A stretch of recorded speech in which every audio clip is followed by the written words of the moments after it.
मुळशीत मुसळधार पावसामुळे गोशाळेची दुर्घटना, दरड कोसळून 8 गायी दगावल्या। मंगळवारी व बुधवारी झालेल्या मुसळधार पावसामुळे मुळशी तालुक्यातील मौजे पोमगाव म्हणजेच गुरववाडी येथील श्री राधा चैतन्य गोशाळेचे मोठ्या प्रमाणात नुकसान झाले। बुधवारी 8 जुलै रोजी पहाटे सुमारे 2:30 दरड कोसळून मातीच्या ढिगाऱ्याखाली 8 ते 10 गायी गाडल्या गेल्या। या दुर्घटनेत गोशाळेच्या जवळपास अर्धा भाग मातीच्या ढिगाऱ्याखाली गाडला गेला असून त्यामध्ये 8 गायी मृत अवस्थेत आढळून आल्या। तसेच गोशाळेची भिंत कोसळून आतमध्ये मोठ्या प्रमाणात माती व दगड साचले आहेत। या दुर्घटनेनंतर गोशाळेतील उर्वरित गायी वासरे तसेच कामगारांची पर्यायी सुरक्षित व्यवस्था गोशाळेचे संस्थापक अध्यक्ष हरिभक्त पारायण सचिन महाराज गुरव यांनी तातडीने केली। सदर गोशाळेमध्ये सध्या सुमारे 100 ते 125 गायी व जनावरे असून गेल्या 15 वर्षांपासून त्यांचे पालन पोषण या संस्थेचे संस्थापक सचिन महाराज गुरव व त्यांच्या पत्नी अंजली गुरव व वडील आनंद गुरव व संपूर्ण कुटुंबीय करीत आहेत। मात्र सध्याच्या मुसळधार पावसामुळे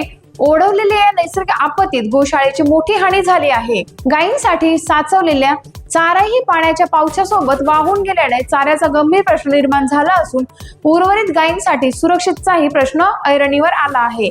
या पार्श्वभूमीवर गोशाळेच्या पुनर्बांधणीसाठी मदतीचे आवाहन संस्थेचे संस्थापक अध्यक्ष सचिव महाराज गुरव यांनी केले असून शासनाने लवकरात लवकर मदत करावी आणि यासाठी पाठपुरावा करण्यात आल्याचेही त्यांनी सांगितले। गोशाळेला मदत करू इच्छिणाऱ्या दानशूर नागरिकांसाठी 9607 156161 या क्रमांकावर संपर्क साधावा असे आवाहनही करण्यात आले आहे। आमचे परमात्मस्मी श्री हरिभक्त पारायण सचिन महाराज गुरव यांच्या पोमगाव येथील गोशाळेवरती आम्ही भेट देण्यासाठी आलेलो आहोत आणि पावसाच्या अतिवृष्टीमुळे गोशाळेवरती दरड कोसळून बऱ्यापैकी जनावरांचं नुकसान झालेलं आहे। त्यामध्ये 4-5 गायींचं दगावल्या आहेत आणि 5-6 गायी जखमी अवस्थेमध्ये आहेत।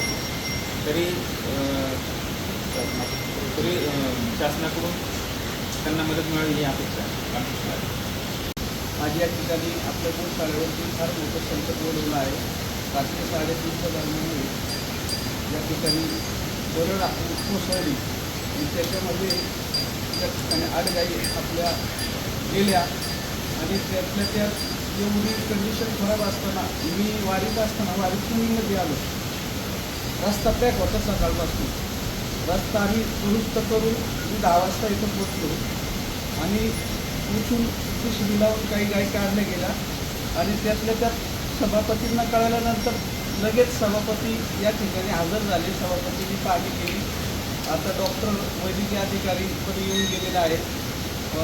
आमच्या सभापती मंदाताई शेळके यांचं मी मनापासून आभार व्यक्त करतो। आमचे बाबाजी शेळके आमचे शुभम महाराज हे त्यांना कळतं क्षणी या ठिकाणी गोशाळेला भेट देण्यासाठी आले। गोशाळेची पाहणी केली। त्यांनाही त्याचं खूप वाईट वाटलं। त्यांचा मी गोशाळेच्या वतीनं खूप आभारी आहे आणि शासनाला विनंती आहे की याचा पाठपुरावा करून जेवढी होईल तेवढी लवकरात लवकर मला मदत नाही दिली तरी चालेल, पण माझी जी पर्यायी व्यवस्था आहे ही गरज कोसळली यासाठी मला सभापतींच्या निधीतनं म्हणा किंवा जिल्हा परिषद निधीतनं मला जेवढं काही ही गरज परत येणार नाही, हे गेले 2-3 वर्षापासून दरवर्षी घडतं आहे ती येणार नाही असं काहीतरी मला शासकीय निधीतनं करून द्यावं ही अपेक्षा व्यक्त करतो। या ठिकाणी सांगतो.